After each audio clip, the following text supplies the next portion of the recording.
La Rochelle, une ville touristique entre Bordeaux et Nantes. Une ville attractive, plutôt tendance, à taille humaine. Elle séduit les retraités comme les actifs. Mais derrière cette belle façade, la vie quotidienne est parfois difficile. Se loger à un prix raisonnable est un long combat. Jean Clément arrive à La Rochelle en 2009 après un divorce. Il est immédiatement conquis par son nouveau cadre de vie. Vous sentez bien ici à La Rochelle? Ouais, hyper bien. Rien au monde. Je partirai de là.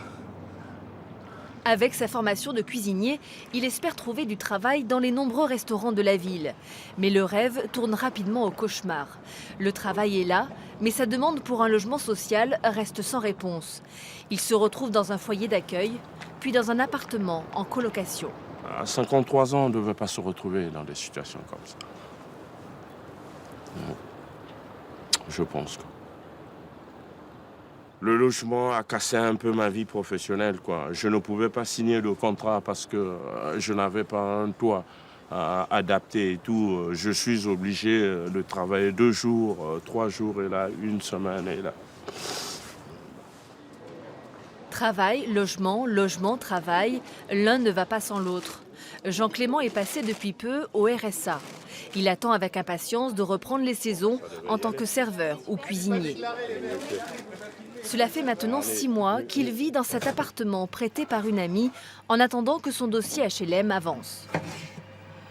Les HLM, c'est toujours lent. C'est toujours lent, surtout quand on n'a pas un contrat, vraiment dit. C'est lent. Il faut renouveler tout le temps les demandes. J'ai bradé toutes les hontes, quoi. Voilà, quoi. C'était pas facile déjà de partir d'une vie de marié, se retrouver à la rue. Donc j'ai pas hésité d'affronter ces organismes. Ce Rochelais est l'un des rares à avoir accepté de témoigner devant notre caméra. Toutes les associations que nous avons contactées sont unanimes. Oui, le mal-logement existe à La Rochelle. Oui, des salariés vivent dans des mobil-homes l'hiver ou dans des appartements délabrés. Oui, certains dorment dans leur voiture, mais aucun n'a accepté de nous rencontrer. La communauté d'agglomération dispose de 14 000 logements HLM. 80% sont localisés à La Rochelle même, notamment dans les quartiers de Mireuil ou de Villeneuve-les-Salines. Ils sont gérés par 3 bailleurs sociaux. Nous retrouvons Jean Clément en plein centre-ville. Il a rendez-vous avec l'antenne rochelaise de l'association Habitat et Humanisme, une association qui propose des logements au loyer très modéré. Bon, donc voilà, on arrive à ce qui va être chez vous. Hein. Ok, mon gars. Ouais, belle cet appartement que j'ai apprécié. On va commencer par le fond. Vous l'avez déjà vu, mais bon. Oh, oui. Dans quelques semaines, Jean Clément va emménager dans ce 55 mètres carrés, situé derrière la mairie, pour un loyer de 340 € par mois. Un toit pour une durée limitée, 3 ans au maximum. Grâce au logement qu'on va leur procurer et à l'accompagnement qu'on va leur assurer, notre objectif est qu'ils rebondissent et donc qu'ils puissent après retrouver par exemple un logement social ou même un logement dans le privé normal parce qu'ils auront retrouvé du travail, parce qu'ils auront fait une formation qui leur aura permis de retrouver un travail. Ça vous plaît?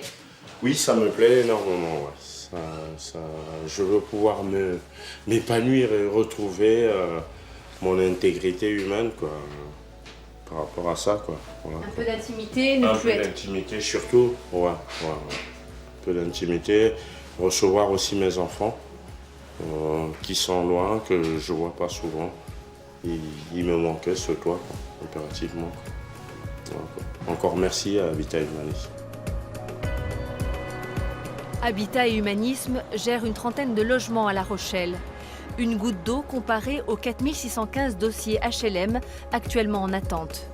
Derrière ces dossiers, ce sont des hommes et des femmes, actifs, précaires, retraités ou handicapés, qui en attendant doivent trouver d'autres solutions pour se loger.